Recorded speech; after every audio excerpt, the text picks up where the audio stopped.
미국 로스앤젤레스의 작은 미용실, 아시아인들로 보이는 사람들로 인해 마음고생을 하고 있다는 미국인 여성. 그녀는 자신이 존경하던 분에게 도움을 요청했고, 그 이후 정말 뜻밖의 일들이 벌어지기 시작했다는데요. 과연 무슨 일이 있던 걸까요? 안녕하세요. 저는 미국 로스앤젤레스에서 미용업을 하고 있는 라일라 제인 브룩스라고 합니다. 미용업만 벌써 어느덧 14년 차가 넘어가고 있는데요. 이런 저의 삶 깊숙이에 한국인 두 분이 자리하고 있습니다. 바로 제가 미용일을 시작하며 처음 만났던 한국인 김주희 원장님과 원장님을 통해 만나게 되었던 이혜원이라는 여성이죠. 아니, 이제 혜원이는 친구라고 보는 게 맞을 거고, 주희 원장님은 저의 롤 모델로 가슴 깊은 곳에 항상 함께 하고 계시는 분입니다. 사실 저의 어린 시절은 풍족하지 못했어요. 잘 나가는 미용실까지 운영하고 있는 사람이 풍족하지 못했다니 무슨 소리냐고 하실 수 있겠지만, 나름 저는 최선을 다해 살아왔고 이 자리까지 올 수 있었어요. 실제로 어린 시절부터 미용에 관심이 많았지만 집안 형편상 전문적인 교육을 받기가 쉽지 않았습니다. 저희 부모님은 맞벌이를 하셨지만 세 남매의 생활비를 감당하기에도 빠듯했거든요. 하지만 어릴 때 평소 가지고 놀던 여자 인형의 머리를 빗어주면서 아마 그때 헤어 디자이너가 되고 싶다는 생각을 했기에 꿈을 접고 싶지는 않았어요. 그러나 현실은 좀 달랐죠. 미국에서 미용 교육을 받으려면 정말 많은 돈이 필요하거든요. 우리 집은 넉넉치 않았기 때문에 헤어 디자이너가 되는 꿈을 포기해야 하나 하는 생각도 많이 했었습니다. 그래서 대학은 생각하지도 않고 고등학교를 졸업하자마자 미용실에서 청소부로 일을 시작했어요. 매일 아침 일찍 출근해서 바닥을 쓸고 닦고 수건을 빨고 머리카락을 치우는 일을 했죠. 그러면서도 미용사들의 일하는 모습을 유심히 지켜보며 배우려 노력했어요. 물론 처음에는 정말 힘들었습니다. 하지만 저는 매일 밤 일이 끝나고 집에 가서 가발을 씌워놓고 연습했죠. 왜냐면 제가 다니던 미용실에서 제가 머리를 만질 수 있는 일은 없었으니까요. 값싼 가발을 구해서 계속 연습하고 또 연습했죠. 제가 다니던 미용실은 한국인 분이 운영하시는 미용실이었어요. 원장님이 김주희라는 한국 분이셨는데 굉장히 착하시고 직원들을 따뜻하게 대해주셨던 분이에요. 그래서인지 한국인 손님들이 매우 많았고 주희 원장님은 늘 손님분들과 소통하시면서 화기애애한 분위기를 만드셨죠. 한국인 손님분들도 미용을 하러 오실 때 플라스틱 박스에 김치라는 한국 음식을 담아서 오시는 경우도 있었는데 제가 있었던 로스앤젤레스에서는 보기 드문 풍경들이었죠. 그리고 어느 날이었어요. 점심을 일부러 안 먹고 열심히 벌어서 샀던 가발을 들고 매장 안쪽에서 미용 연습을 하고 있었는데 주희 원장님에게 그 모습을 들키고 말았던 적이 있어요. 라일라, 여기서 뭐 하고 있니? 저는 너무 놀라서 아무 말도 못하고 혼날 것이라는 불안감만 가지고 있었습니다. 그런데 주희 원장님은 저에게 다가와 이쪽은 이렇게 다듬고 저쪽은 이렇게 다듬고 하는 거라며 저에게 손수 방법을 알려주셨어요. 순간 눈물이 날 것만 같았습니다. 주희 원장님은 저의 마음을 아는지 제 어깨에 손을 올리고서는 웃으시며 이렇게 말씀하셨어요. 연습도 좋고 배움도 좋은데 밥은 먹고 해야지. 점심 안 먹었지? 얼른 밥 먹고 오자. 이후 저는 저희 열정을 알아봐 주신 주희 원장님의 따뜻한 배려에 조금씩 실전에서 헤어 기술을 배울 수 있었습니다. 그렇게 많은 미용 기술을 배우면서 돈도 열심히 조금씩 모았습니다. 그런데 어느 날 주희 원장님께서 뜻밖의 이야기를 해주셨죠. 바로 자신이 이제 한국으로 건너가야 한다는 것이었습니다. 이제 자신은 나이도 있고 남은 삶은 원장님의 조국인 한국에서 보내고 싶다는 이유에서였어요. 그러면서 저에게 이런 제안을 하셨습니다. 라일라, 너가 벌써 일한 지도 정말 오래된 것 같네? 난 여기서의 삶을 정리하고 다시 한국으로 돌아가려고 해. 혹시 라일라, 네가 이 미용실을 운영해 볼 수 있겠니? 저는 원장님의 제안에 너무 당황스러웠습니다. 제가 미용실 원장이 된다는 생각은 해본 적이 없거든요. 아직 나이가 많지 않았고 원장님만큼의 역량도 부족하다고 생각했기 때문이었어요. 주희 원장님, 저는 아직 좀 부족하지 않을까요? 원장님이 안 계신 이곳을 제가 어떻게 운영할 수 있겠어요? 저는 자신 없어요, 원장님. 이때 그 제안을 거절했던 건 저의 가장 큰 실수였습니다. 원장님은 끝내 거절하는 저에게 강요하지 않으시고 얼마 뒤 한국으로 가셨죠. 제가 다니던 미용실은 폐업했고 저는 다른 곳으로 취직을 하려고 했습니다. 그런데 마땅히 제가 있었던 곳에 갈 만한 곳이 없더군요. 그때 원장님의 제안을 받을 걸 그랬나 싶은 생각이 한번 들었죠. 왜냐하면 저는 취직을 결국 포기하고 제가 지내던 로스앤젤레스의 작은 미용실을 차렸으니 말이죠. 이렇게 될 줄 알았다면 주희 원장님이 운영하라면서 제안했던 미용실을 그냥 받았을 텐데 말입니다. 결국 저는 태어나 처음 저의 미용실을 열 수 있었습니다. 처음에는 작은 규모였지만 그동안 한국인 분들의 얼굴형에 맞는 헤어스타일을 몇 년간 해왔기에 나름 첫 장사치고는 제법 사람들이 많이 찾아주셨어요. 그런데 문제가 하나 있었죠. 바로 제가 미용실을 차린 곳 주변이 바로 중국인들이 많이 지내는 차이나타운이라는 것이었습니다. 당시에는 그게 무슨 문제인가 싶었어요. 같은 아시아인들이고 한국인이나 중국인이나 외형도 비슷한데 내가 해왔던 대로만 하면 괜찮을 거라고 생각했고 이 생각은 적중했습니다. 저의 미용실을 찾았던 중국인 손님들은 너무 만족해 하셨고 좋아하셨거든요. 그 후로 아시아 국적의 손님들이 계속해서 늘어났죠. 이대로만 간다면 분명 큰 돈을 벌게 될 거라고 생각했습니다. 그래서 저는 퇴근해서도 지속적으로 아시아인들의 모발 특성과 얼굴형을 연구하기 시작했고 그들에게 맞는 독특한 커팅 기술을 개발했죠. 특히 둥근 얼굴형의 아시아인들을 위한 레이어드 커트는 정말 인기가 많았거든요. 미국에 사는 아시아인들이 늘어나면서 수요도 계속 늘어났고 각 나라별로 선호하는 스타일이 조금씩 달랐기에 그 부분도 계속 공부해가면서 실력을 키워나갔습니다. 그렇게 저의 삶은 완벽한 거라고 생각했어요. 너무 평화로운 날들의 연속이었으니까요. 그런데 정말 상상해보지도 못했던 일들이 갑자기 어느 순간부터 벌어지기 시작했습니다. 평소와 다르지 않았던 어느 날이었는데요. 중국인 손님 한 분이 물품 보관함에 넣어둔 자신의 명품 가방이 없어졌다며 저희 미용실에 항의를 하기 시작한 것이죠. 중국인 손님이 고래고래 소리를 지르면서 이렇게 소리치고 있었습니다. 내 가방이 없어졌잖아. 당장 물어내. 아니면 너희가 혹시 훔친 거 아냐? 라며 매장 안에서 난리를 피웠습니다. 저희는 물품 보관함 사용 전에 값비싼 물건은 꼭 미리 말씀해달라고 안내를 하는데 말이죠. 저는 즉시 CCTV를 확인하려 했지만 당시에는 입구에만 CCTV가 설치되어 있어서 물품 보관함 쪽은 확인이 불가능했었습니다. 결국 그날은 손님의 거센 항의에 못 이겨 가방 가격을 전액 배상해 줄 수밖에 없었죠. 그런데 이건 고작 시작에 불과했다는 것을 그때는 몰랐습니다. 그 일이 있고 나서 얼마 지나지 않아 이번에는 진열장에 있던 고가의 헤어 제품들이 하나둘씩 없어지기 시작했어요. 처음에는 직원들의 실수로 생각했는데 매일 재고를 체크해보니 분명 도난이 의심되는 상황이 발생했었죠. 특히 샴푸나 트리트먼트 같은 대중적인 제품이 아닌 수입 헤어 에센스나 스타일링 제품들만 골라서 없어진다는 게 수상했었어요.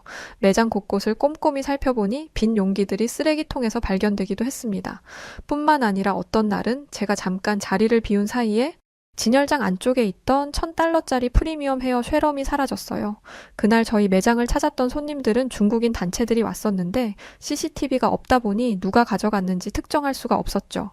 이런 일들이 반복되자 저는 결국 매장 곳곳에 CCTV를 설치하기로 결정했습니다.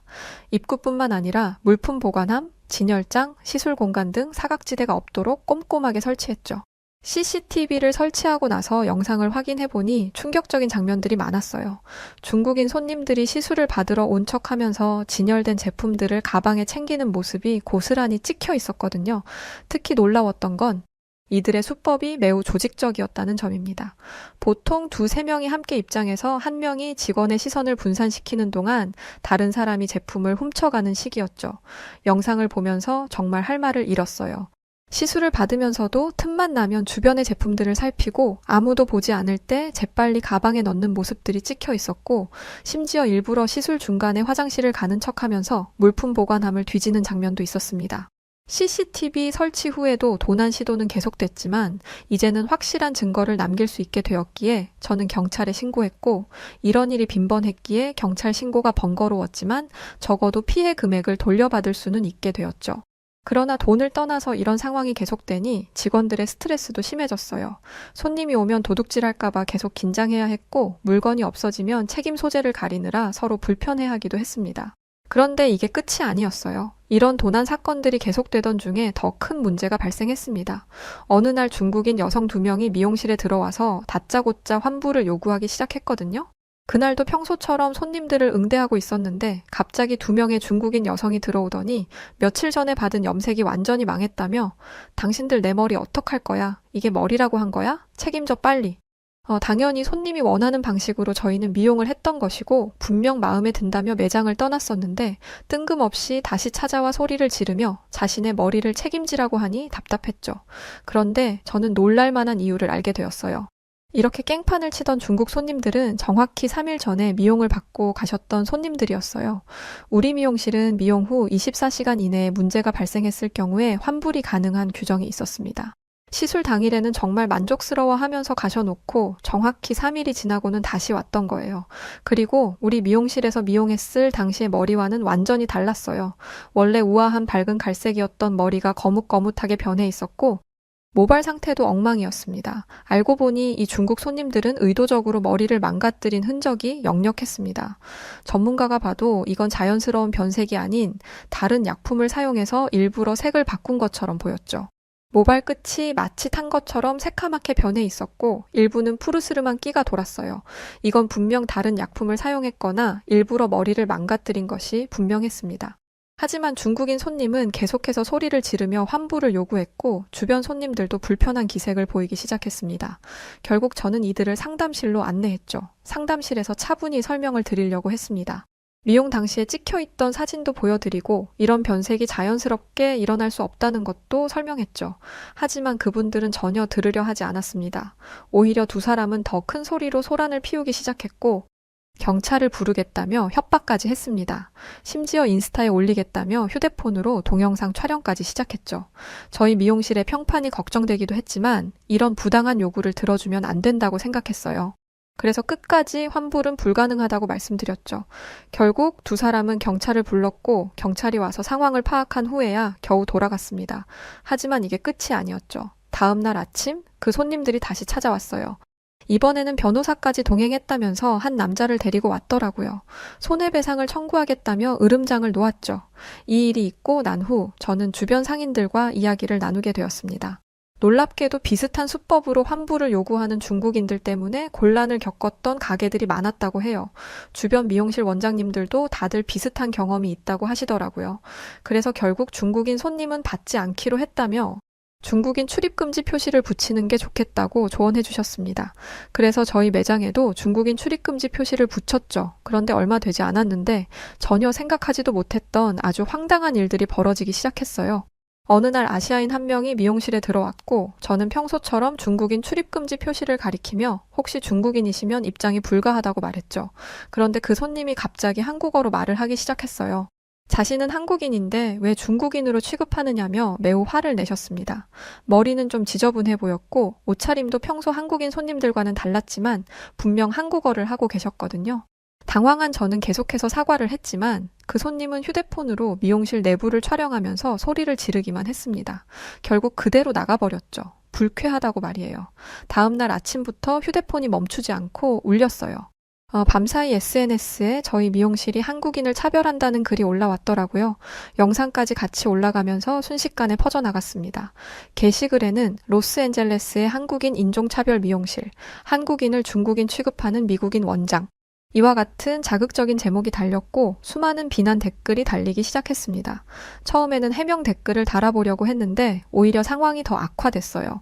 누군가가 제 해명을 캡처해서 사과는 않고 변명만 한다며 다시 퍼나르기 시작했거든요. 이 상황은 걷잡을 수 없이 커져갔고 한국 커뮤니티에서도 불매 운동이 시작됐습니다. 예약되어 있던 한국인 손님들도 하나둘씩 취소 연락을 해왔죠. 또한 미용실 전화번호가 공개되면서 한기 전화도 끊임없이 왔어요. 심지어 한국어로 욕설을 하는 전화도 많았고 영어로 위협적인 메시지를 남기는 사람들도 있었습니다. 매출은 급격히 감소했고 미국에 사는 한국인들 사이에서 저의 미용실은 완전히 블랙리스트가 되어버렸습니다. 아시아 손님들이 큰 비중을 차지했던 터라 저에게 정말 큰 타격이었고 심지어 미용실을 접어야 하나 하는 생각까지 가질 정도였어요. 또한 기존 단골 손님들도 더 이상 오지 않으셨어요. 수년 넘게 오셨던 손님께서는 미안하지만 당분간 올 수 없을 것 같다며 문자를 보내셨더라고요. 매출이 70% 이상 감소하면서 직원들 급여를 주는 것도 힘들어졌습니다. 일부 직원들은 스스로 그만두겠다고 했고 저는 폐업까지 고민하게 됐죠. 임대료도 밀리기 시작했고 재고로 쌓아둔 제품들은 판매가 전혀 되지 않았어요. 더 이상 버티기 힘들다고 생각했을 때였어요. 눈물만 흘렀습니다. 예전에 저를 가르쳐 주셨던 주희 원장님 생각이 머릿속에서 떠올랐어요. 만약 주희 원장님이었다면 이 상황을 어떻게 해결하셨을까? 오늘따라 주희 원장님이 너무 보고 싶을 뿐이었어요. 하지만 그럴 수 없었죠. 원장님은 한국에 계셨으니까요. 이대로는 안 되겠다는 생각이 들어서 목소리라도 듣고자 전화를 걸었어요. 원장님은 밝게 전화 받아주셨고 저는 울면서 저의 상황들을 모두 털어놓았어요. 그런데 가만히 저의 이야기를 듣던 원장님은 뜻밖의 말씀을 하셨죠. 라일라, 캘리포니아 주립대학교에 조카 아이가 다니고 있어. 마침 아르바이트 일을 찾는다는 연락을 받았었는데 너희 매장으로 가라고 이야기할 테니 우리 조카를 만나보렴. 주희 원장님께서 말씀하신 조카는 이혜원이라는 여성이었고 미국 캘리포니아 주립대학교 졸업반의 여대생이었어요. 다음 날 오후 무렵 원장님이 말씀하셨던 혜원이가 찾아왔습니다. 저는 그동안 있었던 일들을 모두 설명했고 특히 문제가 된 CCTV 영상을 보여주었죠. 혜원이는 영상을 보자마자 저 사람은 절대 한국 사람이 아니에요. 라고 하더라고요. 옷차림새나 행동이 전형적인 중국인의 모습이고 한국어도 어색한 억양이었다면서 중국인이 한국어를 조금 배워서 이런 일을 저지른 게 분명하다고 했습니다. 혜원이는 미용실을 살리기 위한 구체적인 계획을 제안했습니다. 우선 SNS에 올라간 영상을 전문가의 도움을 받아 분석하고 그 사람이 진짜 한국인이 아니라는 것을 증명하자고 했죠. 혜원은 자신의 한국인 친구들과 함께 미용실에서 받은 시술 사진을 SNS에 올리면서 지금까지 받은 서비스가 얼마나 좋았는지 후기를 남기겠다고 했어요. 진실을 알리는 게 중요하다면서요. 게다가 혜원은 미용실에서 파트타임으로 일하면서 한국인 손님들의 불편함을 해소하겠다고 제안했습니다. 처음에는 너무 감사했지만 한편으로는 걱정도 됐어요. 지금 미용실 상황이 좋지 않아서 많은 급여를 줄 수 없었거든요. 그런데 혜원은 오히려 제가 이 일을 해결하고 싶어요. 라며 적극적으로 나서주었죠. 정말 너무 감사한 일이었어요. 내가 평소 존경하던 주희 원장님의 조카구나 싶었죠. 혜원은 먼저 CCTV 영상을 가지고 해명 게시글을 작성했고 한인 커뮤니티에도 진실을 알리기 시작했습니다. 동시에 혜원의 친구들이 올린 미용실 이용 후기도 하나둘씩 퍼지기 시작했죠. 혜원의 노력 덕분에 조금씩 상황이 진정되기 시작했어요. 특히 한국인 커뮤니티에서 이건 중국인들의 악의적인 장난이다라는 의견이 나오기 시작했죠. 혜원은 여기서 그치지 않고 미용실의 서비스 품질을 높이기 위한 제안도 했습니다. 한국인 손님들이 선호하는 스타일과 서비스 방식을 자세히 설명해 주었죠. 혜원은 미용실 운영 전반에 대한 혁신적인 아이디어를 제안했습니다. 매장의 모든 시스템을 한국식으로 바꿔가기 시작했어요. 우선 매장 디스플레이부터 손보기 시작했죠. 혜원이 매장을 둘러보더니 너무 어둡고 답답해 보인다며 조명이 노란빛이라 헤어 컬러가 제대로 안 보이고 거울 위치도 잘못되어서 손님들이 불편해한다는 거였죠. 즉시 매장 내부 인테리어 변경 작업이 시작됐습니다. 조명을 자연광과 가까운 LED로 교체하고 거울 위치도 재배치했습니다. 특히 시술 의자 주변 조명은 헤어 컬러가 가장 잘 보이는 각도로 설치했죠. 기존에 있던 대형 거울도 모두 새 것으로 교체했어요. 혜원의 말로는 요즘 젊은 손님들이 시술 중간중간 사진을 찍는 걸 좋아하는데 기존 거울은 사진 찍기에 적합하지 않다고 하더라고요. 시술 공간도 재배치했습니다. 기존에는 의자들이 다닥다닥 붙어 있어서 손님들이 불편해했는데 적당한 간격을 두어 프라이버시를 보장했죠. 대기 공간도 완전히 바꿨죠. 딱딱한 의자들을 편안한 소파로 교체하고 한국 잡지와 태블릿 PC도 비치했습니다. 음료 서비스도 에스프레소 머신을 들여와 고급화했어요. 이 모든 비용을 한국에 계신 원장님이 지원해 주셨어요. 한국인들은 시술 시간이 길어도 편하게 기다릴 수 있는 환경을 중요하게 생각해요. 실제로 한국 스타일 매장처럼 대기하는 공간을 바꾸고 나서 손님들의 만족도가 훨씬 높아졌습니다. 헤어스타일 샘플도 새로 제작했죠. 기존에는 서양인 모델 위주였는데 아시아인 모델의 다양한 스타일 사진을 추가했어요. 특히 한국의 최신 트렌드를 반영한 스타일들을 많이 넣었습니다. 혜원이 한국의 유명 미용실 스타일북을 보여주면서 이런 식으로 만들면 좋겠다고 제안해서 실제로 새로운 스타일북을 만들었고 스타일북을 보고 손님들이 미용을 결정하는 게 거의 일반화될 정도로 인기를 끌었습니다. 무엇보다 우리 미국에서는 보기 힘들었던 예약 시스템도 개선했어요. 기존에는 전화 예약만 가능했는데 사전에 미리 온라인 예약을 통해 간편하게 할 수 있도록 도입했는데 이 또한 한국이 가진 예약 시스템이라고 했습니다. 한국의 뷰티 산업이 전 세계적으로 엄청난 인기를 끌고 있다는 것이 정말 거짓이 아닌 사실이구나라는 것을 저는 혜원을 통해 직접 경험했어요. 혜원의 손을 거친 미용실은 거침없이 바뀌어갔어요. 손님은 입소문을 타고 점점 늘어나기 시작했고 한 번은 주희 원장님께서 저희 미용실에 방문하셔서 직원 교육도 실시했습니다. 주희 원장님을 보자마자 달려가 안기곤 얼마나 울었는지 몰라요. 그런데 주희 원장님은 제 마음을 이해하는 듯 저를 달래며 고생했어 라일라. 이제 걱정할 필요 없단다. 이제 다 괜찮을 거야. 주희 원장님은 미국에 계시는 동안 저희 직원들에게 직접 손님들이 선호하는 서비스 방식을 상세히 설명해 주었고, 기본적인 한국어 인사말은 물론 미용실에서 기본적으로 갖추어야 하는 예절과 태도를 가르쳐 주셨어요. 이런 많은 변화들이 하나둘 매장에 자리를 잡으면서 미용실의 매출도 서서히 회복되기 시작했습니다. 특히 온라인을 통한 홍보 효과가 매우 컸죠. 회원이 올린 시술 영상들이 미국 커뮤니티에서 화제가 되기 시작했는데, 특히나 애프터 케어 방법이나 스타일 유지를 위한 팁을 담은 영상의 반응이 정말 좋았습니다. 주말에는 말할 필요도 없이 예약이 금세 꽉 찰 정도로 손님이 많아졌고, 특히 회원이 다니던 캘리포니아 주립대 학생들 사이에서 입소문이 나면서 이제는 미국인과 아시아인뿐만 아니라 대학을 다니던 각지의 유학생들이 많이 찾아왔습니다. 저희 매장 주변에 있던 다른 가게들에서도 저희 매장에 사람들이 붐비는 모습을 보고 놀라워하셨어요. 라일라? 아니 문제들이 모두 해결된 거야? 어떻게 그렇게 빨리 매장을 수습할 수 있었던 거야? 길을 지나다 우연히 주변 가게들 사장님들을 만나면 항상 묻는 질문과 인사였습니다. 사실 제가 한 건 아무것도 없었는데요. 제가 존경하는 한국인 주위 원장님과 내 절친이 된 회원이 덕분이었으니까요. 그렇게 미용실이 안정을 찾아가던 중 문제의 중국인들이 다시 나타났다는 소식이 들려왔던 사건이 있었습니다. 사건은 이랬어요.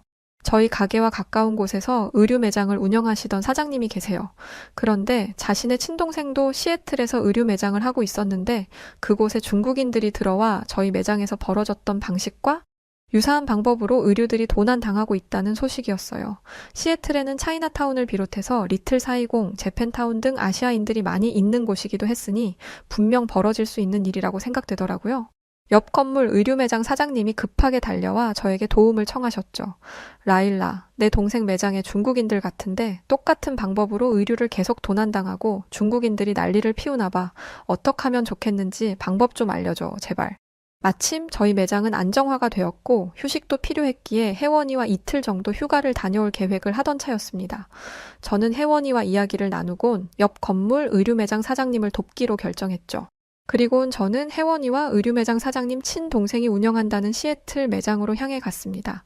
저희가 있던 로스앤젤레스에서 약 4시간 정도 걸리는 거리에 있었죠. 그런데 그곳에 도착하자마자 익숙한 얼굴의 중국인이 한국어로 소리를 지르며 난동을 부리고 있었어요. 네, 맞습니다. 바로 저희 매장에서 자신은 한국인이라며 한국말을 했던 중국인 손님이었죠. 그 사람을 보자마자 혜원이도 바로 알아보더라고요. 그 중국인은 자신이 한국인이라며 차별당했다고 저희 미용실에서 했던 것과 똑같이 소리치고 있었습니다. 혜원이는 침착하게 상황을 지켜봤죠. 그리고 적절한 타이밍에 그 중국인에게 다가갔습니다. 그리고 한국어로 대화를 시작했죠. 죄송하지만 혹시 한국분이신가요? 부산 사투리를 한번 해줘 보실 수 있으세요? 그러자 그 중국인은 혜원의 말에 당황했는지 이러지도 저러지도 못하곤 안절부절하고 있었어요. 그러나 혜원이는 이에 그치지 않고 특정 한국어 문장을 말해달라고 요청했죠. 한국인이라면 누구나 쉽게 발음할 수 있는 문장이었지만 한국어가 서툰 외국인들에게 어려운 문장이었습니다. 그 중국인은 혜원이를 피해 뒷걸음질치며 아니 뭐라는 거야? 난 한국인이 맞다고. 보고도 몰라? 혜원이가 강한 눈빛을 하고 그에게 계속해서 캐묻자 그 중국인은 이 버러지 같은 한국인들 아주 꼴사나워 죽겠네 라고 소리치더니 결국 도망치듯 자리를 피했습니다. 혜원이는 즉시 현장에 있던 사람들에게 이 사람의 정체와 수법에 대해 설명했어요. 이전 사건의 CCTV 영상도 보여주면서 이것이 계획적인 범행이라는 것을 알렸죠. 다행히 현장에 있던 분들이 혜원의 설명을 이해해 주셨어요. 오히려 이런 사기꾼 때문에 무고한 사업자들이 피해를 본다며 분노하시더라고요. 이 사건은 곧 현지 경찰에도 신고되었습니다. 저희 미용실 사건을 포함해 이미 여러 건의 유사 사례가 있다는 것이 밝혀졌죠. 경찰 조사 결과 이 사람은 관광객을 가장한 전문 사기꾼이었어요. 아시아인들이 많이 거주하는 지역에서 비슷한 수법으로 피해를 준 전과도 있었다고 합니다. 결국 그 중국인들은 그 이후로 그 어디서도 볼 수 없었고 사건은 그렇게 마무리되었죠. 이 사건이 마무리되면서 제 친구 혜원이도 곧 대학 졸업을 앞두고 있었습니다. 이 말은 혜원이가 졸업 후 미용실에서의 아르바이트도 정리되며 한국으로 돌아간다는 것을 암시하고 있었죠. 저는 혜원이에게 정말 큰 도움을 받았기 때문에 마지막 월급은 특별히 챙겨주고 싶었어요. 보너스도 넉넉히 준비했죠. 하지만 혜원의 반응은 제 예상과 전혀 달랐습니다. 혜원이는 오히려 평소보다 많은 급여를 받는 것을 한사코 거절했습니다. 그리곤 믿기 힘든 모습을 보여주기 시작했죠. 혜원이는 그동안 받은 월급을 자신의 기본 생활비 이외의 모든 돈들을 차곡차곡 모아두고 있었다는 것이었어요. 아마 미국인 아르바이트생이었다면 월급을 받는 족족 쓰기에 바빴을 겁니다. 하지만 혜원이는 그러지 않았던 거죠. 오히려 저에게 이런 제안을 했습니다. 라일라, 네가 준비해준 보너스 너무 감사해.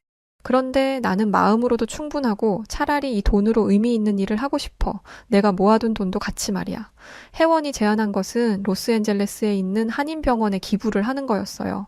특히 의료보험이 없는 한인들을 위한 진료비 지원에 써달라고 하더라고요.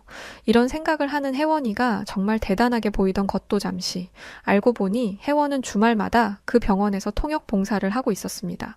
의료보험이 없어서 제때 치료를 받지 못하는 한인들이 많다는 걸 직접 보고 느꼈다고 해요. 혜원은 열심히 모았던 월급의 일부와 제게 받은 보너스까지 모두 챙겨 전액을 한인병원에 기부하기로 했습니다. 그 모습을 보는데 저도 가만히 있을 수가 없었죠. 저도 한국인 주희 원장님과 내 친구 혜원의 도움을 받아 이렇게 잘 살아오고 있었으니 저에게 한국인 분들이란 고마움의 대상이었으니까요. 저도 여기에 동참해서 추가 금액을 기부하기로 했죠. 병원 원장님께서 직접 감사 인사를 하러 오셨어요. 혜원이 평소에도 헌신적으로 봉사활동을 하고 있다는 말씀도 해주셨죠. 나중에 알고 보니 혜원은 학교 공부와 미용실 아르바이트 외에도 여러 봉사활동을 하고 있었어요. 노인복지관에서 한국어를 가르치기도 하고 이민자 지원센터에서 통역도 했다고 하더라고요. 정말 대단하지 않나요? 진짜 존경스러웠습니다. 혜원의 마지막 근무일이 다가오면서 직원들도 특별한 송별회를 준비했습니다. 혜원 덕분에 미용실이 위기를 극복할 수 있었다며 감사의 마음을 전했죠. 그리고 저희는 혜원에게 선물을 준비했었는데 혜원이는 선물을 듣고 깜짝 놀라며 연신 고맙다며 인사해줬어요. 저희가 혜원을 위해 준비한 선물은 매달 저희 미용실의 수익 일부를 병원에 기부하기로 했던 것이었어요. 혜원이 보여준 나눔의 정신을 이어가고 싶었거든요. 이 말을 들었던 혜원이는 그 어떤 선물보다 값지다며 기뻐해줬던 거죠. 혜원이가 한국으로 떠나던 날 얼마나 울었는지 모릅니다. 그럴 수밖에요. 혜원이는 저의 둘도 없는 소중한 친구니까요. 혜원이가 떠난 후에도 미용실은 그녀가 만들어 놓은 시스템을 그대로 유지했습니다. 그리고 약속한 선물은 매달 기부하며 지내고 있죠. 이에 더해서 주에 하루 장사를 접고 복지관의 직원들과 가서 한인 노인분들의 미용도 해드리고 있답니다. 저희의 이런 행보에 지역 사회에도 알려져 더 많은 손님이 찾아오게 되었습니다. 특히 한인 커뮤니티에서는 착한 미용실로 소문이 나면서 단골이 크게 늘었죠. 저에게 한국인 주희 원장님과 혜원은 단순히 미용실을 위기에서 구해준 것이 아니라 저에게 새로운 삶의 방향을 제시해줬어요. 이제 저희 미용실은 단순히 돈을 버는 곳이 아닌 지역사회에 도움이 되는 곳으로 자리매김하고 있는데 지금 저는 세상 그 누구보다 행복한 하루하루를 뜻깊게 보내고 있답니다. 과연 그 어릴 적 내가 주희 원장님을 만나지 못했더라면, 저의 소중한 혜원이를 만나지 못했더라면 저의 삶은 어떠했을까요? 오늘따라 원장님과 혜원이가 많이 보고 싶은 오늘입니다. 한국인 여러분들 보잘것없던 저의 이야기를 들어주셔서 감사합니다. 안녕하세요. 여우튜브 송은지입니다. 여우튜브와 협업 중인 KS 오토플랜 소개를 잠시 하려고 해요. KS 오토플랜은 취약계층을 돕는 선한 기업입니다. 사회에 도움을 주는 기업과의 협업은 언제든 환영하죠. 구독자분들에게 저렴한 가격으로 차량을 렌트하실 수 있는 혜택을 드리기로 했답니다. 취득세, 자동차세, 정비비용, 보험료까지 모두 KS 오토플랜이 책임지니 월 저렴한 비용만 내시고 차량을 이용하시면 됩니다. 차량 구매, 장기 렌트, 단기 렌트 모두 다 가능하니까 언제든 차량이 필요할 땐 선한 기업 KS 오토플랜을 이용해보세요. 많은 분들이 이용해 주신다면 취약 계층에 있는 어려운 분들에게도 좋고 이용하시는 분들도 좋고 모두가 다 같이 좋은 일이라고 생각된답니다. 고정 댓글에 이용 방법과 구독자분들의 다양한 혜택 확인하시도록 남겨두겠습니다. 감사합니다. 살랑이는 바람이 옷깃을 스치는 스페인 마드리드의 어느 커피 전문점. 여러 명의 스페인 여성들이 한국과 중국을 언급하며 실갱이를 벌이고 있는데요. 대체 왜 이 스페인 여성들은 아시아 국가인 한국과 중국을 언급하며 대립하고 있던 것일까요? 그럼 오늘 사연 시작합니다. 안녕하세요. 저는 스페인 마드리드에 살고 있는 카르멘 로드리게스라고 합니다. 제가 살고 있는 마드리드는 유럽에서 가장 큰 도시 중 하나로 다양한 역사와 문화적 유산을 자랑합니다. 한 가지 특징이 있다면 마드리드는 또한 공원과 정원으로 가득 찬 아름다운 도시입니다. 가장 유명한 공원 중 하나는 레티로 공원으로 호수, 정원, 조각품, 그리고 많은 활동을 즐길 수 있습니다. 이곳은 마드리드 시민들과 관광객들이 휴식을 취하고 자연을 즐기는 장소입니다. 한적하고 자연과 가까운 곳에서 살다 보니까 제 취미는 등산, 트레킹이 되었습니다. 저는 여성들로만 이루어진 등산 동호회에 소속되어 있어요. 좀 특이하죠? 동호회가 만들어진 기간만큼 인원도 많아서 저희 지역에서는 알만한 사람은 다 안답니다. 장점이라면 아무래도 여자들끼리만 있다 보니 오로지 등산에만 집중할 수 있다는 점이 이색 포인트죠. 뿐만 아니라 동호회에서 활동하며 저와 같은 취미를 가진 사람들과 소통하다 보면 에너지도 얻고 무엇보다 혼자 하는 것보다 즐겁고 안전하게 등산을 즐길 수 있습니다. 저는 아직 대학에 다니고 있는데 지금이 아니면 이렇게 열심히 산을 탈 수 없다고 생각하고 있습니다. 그래서 스페인에 있는 산이란 산은 다 가봤던 것 같아요. 스페인 안달루시아 지역에 있는 무라시엘라 산에도 올라봤고 스페인 그라나다 근처에 위치한 시에라드 후에타도 갔는데 이곳은 자연 경관이 좋아서 등산객들에게 인기가 많았던 곳이기도 했죠. 비행기까지 타고 해외에 있는 산에도 여러 번 갔었습니다. 남들이 보면 겨우 산 하나 타려고 비행기까지 타냐고 할 수도 있겠지만 저는 그 정도로 등산에 진심입니다. 심지어 이게 다가 아니라 블루마운틴과 그랜드 캐년 등 누구나 한 번쯤 가보고 싶어 하는 곳도 저는 몇 번이고 방문했었습니다. 저는 단순히 산을 타는 게 아니에요. 폭포나 강, 동물 등 산이 주는 아름다움 자체를 느끼려고 한 것이죠. 그런데 이렇게 등산을 좋아하는 저도 똑같은 산을 계속 가니까 등산이 조금 지루하게 느껴지더라고요. 그래서 이번엔 한 번도 가보지 못했던 곳을 정해서 해외 등산을 떠나기로 계획했습니다. 저는 저희 동호회에서 저와 생각이 같은 사람들을 모집했는데요. 아무래도 해외로 가는 거다 보니 총 11명의 인원으로 그리 많지는 않은 인원이 모였죠. 그렇게 모인 저희들은 해외까지 나가서 등산을 할 정도로 등산에 진심인 사람들이었기 때문에 그 어느 때보다 열정적으로 등산 계획을 하기 시작했습니다. 등산을 좋아했던 우리가 유독 가보지 못한 곳들은 바로 아시아 쪽에 있는 나라들이었는데요. 그래서 이번에 한 번도 가본 적 없었던 아시아 국가로 목적지를 정했습니다.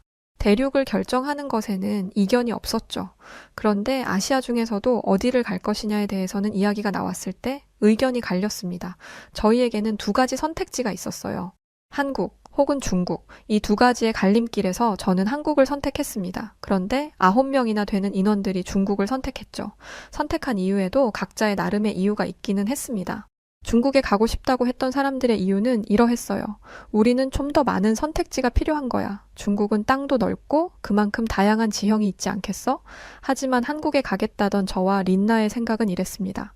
우리는 산을 정복하는 것보다는 자연을 느끼고 싶은 마음이야. 중국은 환경이 별로 안 좋다던데 거기보다는 한국이 낫지 않겠어?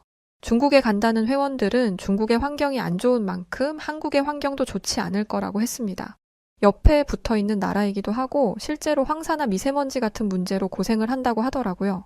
산 좋고 공기 좋고 물 좋은 스페인에 사는 저희에게 이런 문제는 생소하면서도 심각한 문제였죠. 중국으로 가겠다는 회원들은 중국이나 한국이나 공기 안 좋은 건 매한가지인데 어차피 갈 거면 그나마 더 크고 선진국인 중국으로 가는 게 좋겠다고 했고 저와 린나는 중국이 한국보다 선진국이라는 말에 동의할 수 없다며 반박했죠.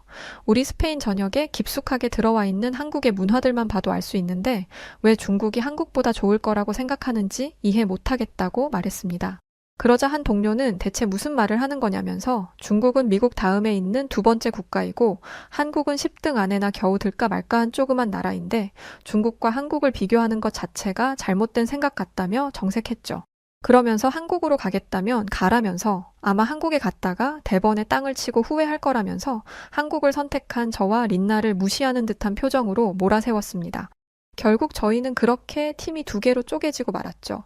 저와 린나는 한국으로 떠났고 나머지 9명의 동료들은 중국으로 갔습니다. 공항에서까지도 동료들은 한국을 선택한 저희들이 미련하다며 한숨을 쉬더군요.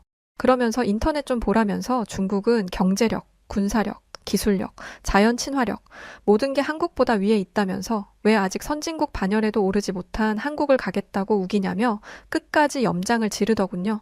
물론 저희도 내심 걱정은 됐었습니다. 한국을 직접 가본 적이 없었기 때문에 확실할 수는 없었지만 왠지 한국의 마음이 더 애틋하게 갔고 린나 역시도 마찬가지 기분을 느꼈죠. 동료들이 그러거나 말거나 우리 둘은 설레었습니다. 중국으로 떠나는 9명의 동료들은 비행기를 타기 위해서 저희와 헤어졌고 저와 린나는 한국으로 출발하기 전 인터넷에 한국의 명산을 검색해봤죠. 총 100개의 명산 리스트가 나오더군요. 저희는 그 중에서 우리는 서울과 멀지 않았던 관악산을 먼저 가보기로 선택했습니다. 그런데 사실 별로 힘들 것 같지는 않았습니다. 관악산은 서울 구경하는 김에 잠깐 들르는 휴게소 같은 산이라고 생각했죠. 그런 생각을 한 이유는 도심과 가까운 곳에 있던 산이었기 때문이에요. 수도는 가장 번화한 도시이고 지형적으로 험난하면 사람이 살기 어렵기 때문에 수도에는 산이 없는 경우가 많습니다. 아주 면적이 큰 도시가 아니라면 말이죠. 그런데 서울은 큰 도시가 아니라고 생각했고 그런 곳과 가까운 곳에 있던 산이었죠. 수도와 가까운 곳에 있으려면 그리 험준하지 않아야 하고 사람들의 접근도 좋아야 하기 때문에 분명 어렵고 험한 산이 아니라고 생각했습니다. 그래서 가볍게 산을 오를 생각으로 첫 번째 등산지를 관악산으로 선택했던 것이죠. 그런데요, 사실 그때 한국에 처음 도착하고 린나와 저는 엄청 당황했었습니다. 커도 공항이 너무 컸었기 때문이에요. 그저 한국이 작다라는 인식이 강했어서 그랬는지 정말 많이 놀랬었습니다. 저희뿐만 아니라 한국을 처음 와보게 되는 외국인들은 아마 저희들과 비슷한 기분들을 느끼지 않을까 싶어요. 그냥 다 현대화되어 있더라고요. 인터넷에서 한국의 인천공항이 세계적으로 손가락에 꼽히는 공항이라더니 정말 대단했죠. 저희는 바로 숙소로 가서 짐을 내려놓고 서울을 잠시 들러 구경했다가 관악산으로 가기로 하고 버스를 타고 서울 도심까지 이동했습니다. 그런데 서울로 가까워지면 가까워질수록 저희는 의아함을 감출 수가 없었어요. 왜냐하면 서울까지 가는 길에 초록빛 풍경이 굉장히 많았거든요. 그것도 숲풀로 우거진 산들도 많았습니다. 저기 멀리 보이는 거 설마 산인가? 우리 여기까지 오는 동안 엄청나게 많은 산들을 봤어. 어떻게 이럴 수가 있지? 평지가 거의 없는데? 저희가 놀란 건 한국엔 평지가 없고 평지보다 산이 많다는 것이었어요. 한국에 오기 전 한국 국토의 70%가 산이라는 이야기를 봤었는데 그때는 이해가 안 됐던 내용이 실제로 보니까 이해가 되더라고요. 스페인은 땅이 많은 만큼 평지도 많습니다. 그래서인지 산으로 둘러싸여 있는 한국의 모습이 매우 신기하게 느껴졌죠. 저와 린나는 서울에 도착하기 전부터 한국에 오는 것이 잘한 선택이었음을 확신할 수 있었습니다. 그리고 마침내 서울에 도착했을 때 저희는 9명이나 되는 다수의 의견을 따르지 않고 꿋꿋하게 한국행을 고집한 자신을 칭찬할 수밖에 없었어요. 왜냐하면 서울은 신세계 그 자체였기 때문이었죠. 버스에서 내리자마자 눈앞에 펼쳐진 빌딩 숲도 놀라운 일이었는데 한국의 체계적인 교통 시스템은 스페인 마드리드와는 전혀 다른 수준이었습니다. 저희는 첫 번째 대중교통으로 지하철을 탔는데요. 여기서 가장 놀란 건 사람들의 시민의식이었습니다. 린나가 교통카드를 만들면서 씨름하는 동안 개찰구를 계속해서 보고 있었는데 아무리 봐도 무임승차를 하는 사람들이 안 보이더라고요. 모든 사람이 카드를 찍고 지하철을 타는데 한참을 지켜봐도 돈을 안 내고 그냥 타려는 사람들을 볼 수 없어서 놀랐습니다. 그래서 지하철 안에서 무임승차를 잡아내는 사람이 있을 거라고 생각했거든요. 사람이 직접 다니면서 승차권을 확인하고 무임승차가 걸리면 100배의 금액을 벌금으로 낸다든지 뭐 그런 거 말이죠. 제가 왜 이런 생각을 했냐면 마드리드가 이렇기 때문이에요. 그런데 저는 여행하는 내내 검표를 하는 사람을 단 한 번도 보지 못했습니다. 이렇게 엄하게 감독하는 사람이 없어도 질서가 지켜지는 게 얼마나 놀라운 일인지 아시나요? 해외로 등산을 위해 많은 국가들을 가봤지만 이런 나라는 제가 단 한 번도 본 적이 없었어요. 근데 이것뿐만이 아니고 한국 지하철 요금도 놀랍더군요. 저희는 지하철을 타고 꽤나 긴 거리를 이동해야 했거든요. 그래서 당연히 지하철 요금이 2배 이상 더 나올 거라고 생각했습니다. 그런데 지하철을 나오는 개찰구에서 카드를 찍었더니 고작 한국 돈 200원만 더 청구가 된 거예요. 저는 숫자의 오류가 난 줄 알았다니까요. 그런데 정말 놀랍게도 린나도 저와 똑같이 고작 200원의 추가금만 결제되었습니다. 마드리드에서는 거리별로 금액을 추가적으로 받는데 조금만 멀리 가도 2.5배에서 3배는 금액이 뜁니다. 이렇다 보니 스페인 마드리드에서는 교통비가 부담이 되는 게 사실이에요. 그러니 저희 입장에선 놀랄 수밖에 없던 거죠. 지하철에서 나와서도 저희는 계속 신기한 경험을 하게 되었는데요. 사실 버스를 탔을 때도 마찬가지였어요. 버스 카드를 찍었는데 아니 글쎄 기계의 숫자가 0으로 찍히는 거예요. 저희는 그래서 벌써 교통카드에 있던 돈을 다 쓴 줄 알고 깜짝 놀라 버스에서 내리려고 했습니다. 그랬더니 버스 기사님이 저희를 불러 세우시더라고요. 혹시 뭔가를 잘못했나 싶어 어리둥절해서 다시 버스에 올라탔는데 결제가 된 게 아니라 글쎄 환승이 된 거더라고요. 저는 지하철이랑 버스랑 환승이 된다는 걸 처음 알았습니다. 아니 2,000원도 안 되는 돈으로 지하철과 버스를 함께 탈 수 있다니 이게 진짜 믿겨지는 일인가요? 절대 마드리드에서는 있을 수 없는 일이라 정말 한국 대단하다 싶었었습니다. 서울에 들렀다가 바로 관악산으로 가려고 가방에 등산 장비까지 준비해서 왔었는데 서울에서 너무 신기한 경험들을 많이 하다 보니까 계속 구경하고 싶어서 결국 산은 내일 가는 걸로 하고 정말 한참 서울에서 놀다 들어갔습니다. 다음 날 저희는 아침 일찍 일어나서 저희가 한국에 왔던 목적인 관악산으로 향했습니다. 관악산 초입에 선 저와 린나는 자신감이 가득했어요. 이 정도 산이야 뭐 금방 후다닥 오를 수 있을 거라고 확신했죠. 솔직히 별거 아니라고 생각했었어요. 그냥 가벼운 동네 뒷산 정도? 가볍게 몸이나 풀자는 생각으로 찾아왔던 곳이었으니까요. 다른 유명한 명산들에 비하면 한국산은 다 쉬울 거라고 예상했습니다. 그런데 저희가 이런 자신감을 더 가질 수 있게 했던 이유가 있었어요. 바로 관악산에 올라가는 분들 중 대부분이 저희 할머니, 할아버지 정도 되시는 어르신 분들이었기 때문이에요. 저런 어르신분들도 가벼운 마음으로 산을 오르는데 평소 산에 오르는 걸 취미로 하기도 했었고 또 젊었던 저희들이니 전혀 어려울 것이 없다고 생각했던 거죠. 관악산을 보여주는 지도를 보니까 산을 오르는 다양한 코스가 있다는 걸 알았습니다. 그래서 저희는 단 1초의 고민도 하지 않고 그나마 가장 어렵다는 코스를 선택해서 산을 오르기로 마음먹었죠. 하지만 이 선택은 한국산을 우습게 보고 거만한 생각을 했던 저희들이 아주 크게 혼쭐이 나는 선택이었습니다. 알고 봤더니 이 서울 근교에 있던 관악산은 관악산이라는 이름 중간에 악이라는 명칭이 정말 산을 오르다 악소리가 날 만큼 힘들다는 것을 의미했던 것이죠. 코스만 700개가 있을 정도라는 관악산은 1시간 이내로 다녀올 수 있는 가벼운 코스도 있었고 정말 죽을 만큼 힘든 악소리 나는 무시무시한 코스도 있었던 것입니다. 그걸 알 리 없었던 저희는 무턱대고 서울 근교에 있는 산이니 어렵지 않을 거라고 쉽게 생각했던 것이었죠. 해발 629m의 관악산에서 정말 저와 린나는 온 몸에 땀을 뻘뻘 흘렸을 만큼 애먹으며 올랐었습니다. 아무리 올라가도 끝이 보이지 않았죠. 그리고 바닥은 또 왜 이리 울퉁불퉁한 건지 관악산을 만만하게 보고 트레킹 운동화도 챙겨오지 않았던 저희는 발바닥을 타고 올라오는 통증을 고스란히 느끼며 산을 올라야 했어요. 숨이 턱 끝까지 차올라서 잠시 쉬어가고 있는데 위에서부터 사람들이 내려오는 거예요. 그분들은 저희와 비슷한 시간에 출발했던 어르신들이었습니다. 저희는 땀을 뻘뻘 흘리고 있는데 그분들은 땀 한 방울 안 난 듯 힘든 기색 없이 오히려 개운한 표정으로 산을 내려오고 계셨죠. 저와 린나는 멍하니 그분들을 볼 수밖에 없었어요. 저희는 혼란에 빠졌습니다. 어르신들도 쉽게 오르는 산을 20대 초중반인 우리가 오르지 못하다니 우리의 체력이 엉망인 건가? 라는 생각과 한국 어르신들의 체력이 다른 나라 사람들은 범접조차 할 수 없는 것이라는 생각이 교차되면서 혼란스러웠죠. 저희는 둘 다 정답이라고 결론 내렸습니다. 등산 동호회 출신이라는 자부심과 젊음의 패기로 다시 산을 올라가던 저희는 얼마 지나지 않아 큰 위기에 봉착했습니다. 바로 린나가 발목을 살짝 삔 것이었어요. 린나는 등산화가 아니라 일반 운동화를 신고 있었는데 다리에 힘이 풀리면서 발목이 꺾였습니다. 등산화를 신었다면 신발이 발목을 잡아줬을 테지만 운동화를 신고 왔으니 다치는 건 순식간이었죠. 아주 못 걸을 정도는 아니었지만 가파른 내리막길을 걸어가는 건 힘들었습니다. 어쩌지 하면서 린나의 발목을 요리조리 살피고 있는데 등산을 마치고 내려오는 등산객 3명과 마주치게 되었어요. 나이가 되어 보이시던 어르신 여성분들은 가방에서 스프레이 파스 같은 것을 꺼내더니 린나의 발목에 뿌리기 시작했습니다.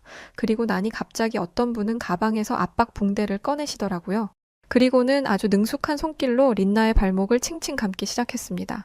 저는 무슨 구급대에서 나온 줄 알았습니다. 혹시 이분들 조난당해 본 적 있으신가? 라는 우스운 생각까지 들었을 정도였죠. 린나는 은인분들의 손에 이끌려 무사히 하산할 수 있었습니다. 그러면서 한 분은 저에게 오이를 주시더라고요.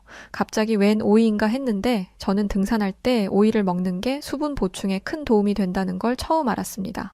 물만 마셨을 때는 쉽게 해소가 안 됐던 갈증이 금방 해소되는 게 너무 신기했어요. 그동안은 동호회 사람들에게서만 등산 꿀팁을 들었었는데 진짜 고수들이 여기 있더라고요. 저는 말은 통하지 않았지만 그분들이 가지고 있는 등산 관련 제품들에 대해 하나하나 물어봤습니다. 손짓, 발짓, 몸짓 다 섞어가며 소통하는데도 얼마나 즐겁던지.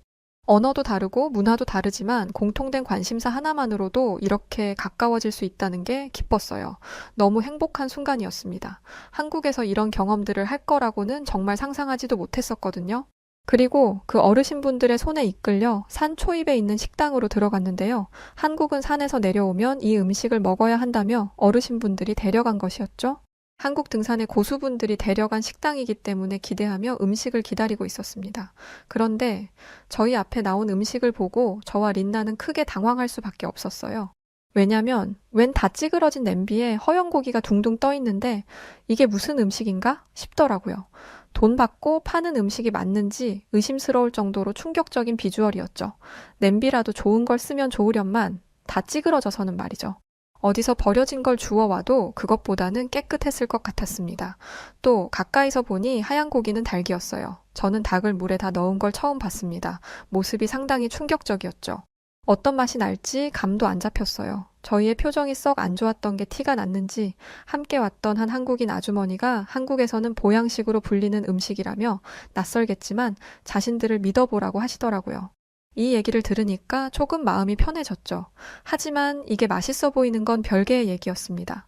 아주머니는 백숙이라는 음식에 대해 설명해 보려고 하셨지만 저희가 잘 받아들이는 것 같지 않자 아무 말 없이 가스 불을 켜셨습니다. 이내 국물이 보글보글 끓기 시작했고 저는 음식에서 풍기는 맛있는 냄새에 정신을 차릴 수가 없었어요. 가볍게 등산하고 와서 밥을 먹을 요량이었기 때문에 아침부터 제대로 먹은 게 없었거든요. 저는 음식을 먹어도 된다는 사인이 떨어지자마자 국물을 한 입 먹었습니다. 세상에 그런 맛이 있는지 전 처음 알았습니다. 어떻게 이런 맛이 있을 수가 있죠? 태어나 처음 느껴본 맛이었지만 구수한 게 기가 막혔죠. 백숙 국물을 먹고 난 저는 그동안 제가 인생을 헛살았다는 생각을 하기까지 했습니다.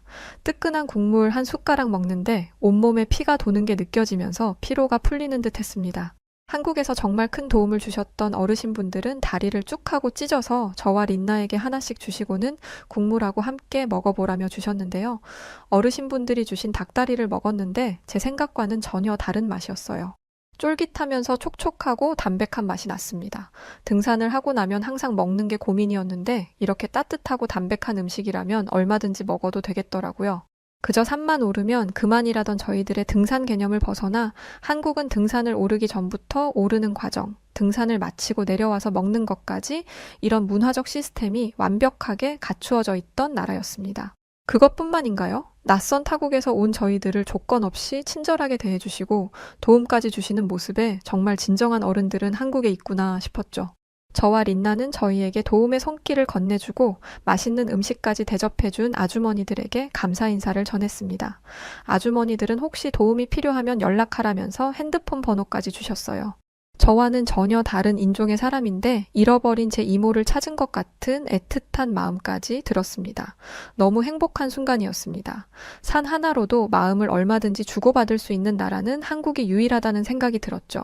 그렇게 크게 혼쭐 났었던 관악산을 뒤로 하고 숙소로 가는 길 전화가 걸려왔었습니다. 바로 중국으로 떠났던 동료들이었죠. 저는 반갑게 전화를 받았습니다.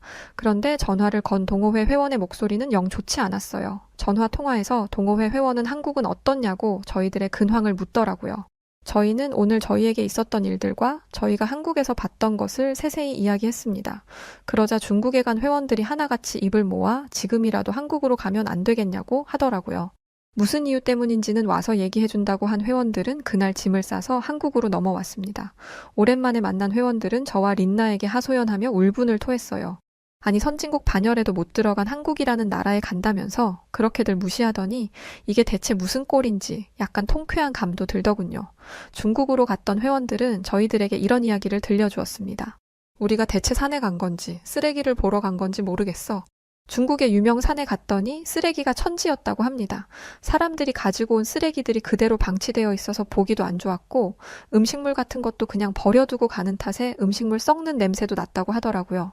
동호회 회원들은 중국은 하늘이 항상 어둡더라. 베이징 공항에 내리자마자 하늘이 뿌옇길래 구름이 낀 건가 했는데 그게 미세먼지더라고.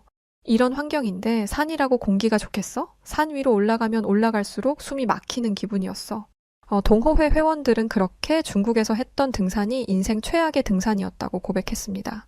기분 좋게 힐링하려고 갔던 산에서 스트레스만 잔뜩 받고 돌아왔다며 부디 한국은 그러지 않길 바란다고 하더라고요. 한국은 그렇지 않길 바란다니 그 소리를 듣는데 한국 사람도 아닌 제가 좀 기분 나쁘더라고요. 비교할 걸 비교해야 말이죠. 한국은 제가 그동안 가본 여러 국가들 중에서도 손에 꼽히는 국가였는데 말이죠.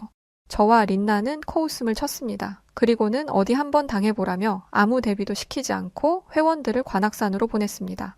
우린 다녀왔으니 가보라고 말이죠. 얼마 뒤 전화가 왔습니다. 다들 힘들어 죽겠는지 말도 제대로 잘 못하더군요. 어때? 관악산에 올라보니 중국과 비슷해? 라면서 비웃으며 이야기했죠. 저희는 동료들에게 산에서 좀 내려오면 만나는 식당에 있을 테니 그리로 오라고 말하고 전화를 끊었습니다. 저와 린나는 동호회 회원들을 저희가 갔던 백숙집으로 데려갔고 음식을 처음 본 회원들은 다들 저희가 처음 음식을 마주했을 때와 같은 반응이었지만 한 입 먹고 나더니 모두 그릇에 얼굴을 받고 백숙을 먹는데 열중했어요. 동료 회원들은 진작에 중국이 아니라 한국에 올 걸 그랬다고 또다시 하소연을 하더라고요. 중국에서 제대로 먹고 다니지도 못했냐고 웃으면서 질문했는데 진짜 못 먹고 다녔다는 얘기가 돌아왔습니다. 그냥 농담으로 한 말이었는데 말입니다. 그나저나 중국은 요리로 유명한 나라 아닌가요? 비록 등산은 실패했지만 음식은 실패가 없었을 텐데 저는 대체 무슨 일이 있었던 건지 물었습니다. 사건의 전말은 이러했어요. 팀원들이 갔던 산은 보통 외곽 쪽에 있고 관광객들보다는 현지인들이 오르는 산이었어요. 그곳에서는 외국인을 한 명도 못 봤다고 합니다. 그런데 외곽에 있는 것이기 때문인지 식당마다 위생이 정말 최악이었다고 해요. 먹어봤으면 맛이 있었을 수도 있겠지만 도저히 먹을 수가 없는 위생이라 결국 제대로 한 술도 뜨지 못했다고 하더군요. 대충 아무 마트 가서 스파게티 면과 소스를 사다가 섞어 먹는 것밖에 할 수 없었다고 합니다. 그랬던 사람들이 한국에 와서는 백숙을 먹었으니 저는 솔직히 눈물 안 흘린 게 대단하다고 생각했습니다. 저는 중국에서 버린 시간을 아까워하고 있는 회원들에게 이제라도 왔으니 다행이라며 위로했고 저희들은 관악산에서 한번 호두에게 당했으니 제대로 준비하고 한국의 여러 산들을 다니기 시작했습니다. 하지만 다리를 다쳤던 린나는 저희가 산을 가는 동안 한국에서 병원에 다녀야 했는데요. 제가 정말 놀랬던 건 린나의 회복 속도였죠. 린나가 다 나은 과정도 정말 놀라웠습니다. 살짝 삔 거라고는 하지만 이렇게 회복이 빠를 수가 없는데 린나는 고작 3일 동안 물리치료를 받고 멀쩡하게 걸어 다녔어요. 한국의 의료기술은 정말 상상 이상이더군요. 스페인 마드리드였다면 의사 얼굴도 못 보고 자연치료 했어야 했을 텐데 한국의 의료체계는 수준 높았던 한국의 교통 시스템 체계만큼이나 상당히 높다는 걸 깨닫게 되었습니다. 린나가 치료받는 동안 동료 회원들과 북한산, 청계산, 도봉산까지 다녀왔었는데요. 린나를 두고 멀리 갈 수가 없어서 서울 근교에만 다녀서 아쉽다는 생각이 들더라고요. 린나가 무리하지 않는 선에서 등반이 가능하다는 진단을 받았을 때 저와 동료들은 한국에서는 가장 높다던 제주도에 있는 한라산을 가보기로 했습니다. 제주도를 가기 위해서는 비행기를 타야 했죠. 그렇게 도착했던 한국의 제주도는 엄청 이색적인 느낌이었습니다. 서울과는 또 다른 매력이 넘쳤던 곳이었죠. 하지만 저희의 목적은 오직 한라산이었기에 제주도에 예약한 호텔에 짐을 풀어놓고 한라산으로 떠났습니다. 한라산에 가보니까 한라산에도 여러 등반 코스가 있더라고요. 여기에서 저희는 이번에도 의견이 나뉘었습니다. 난이도 낮다는 산에 갔다가 얼마나 고생했는지 잊었냐? 한라산은 굉장히 높아서 어려울 거다. 쉬운 코스를 해도 힘들 거 그냥 쉽게 가자. 그리고 지금까지 한국 산들을 정복하면서 우리도 많이 늘었다. 이 정도야 할 수 있을 거다. 사람들이 많이 다니는 곳이라 길도 좋지 않겠냐라는 의견이었죠.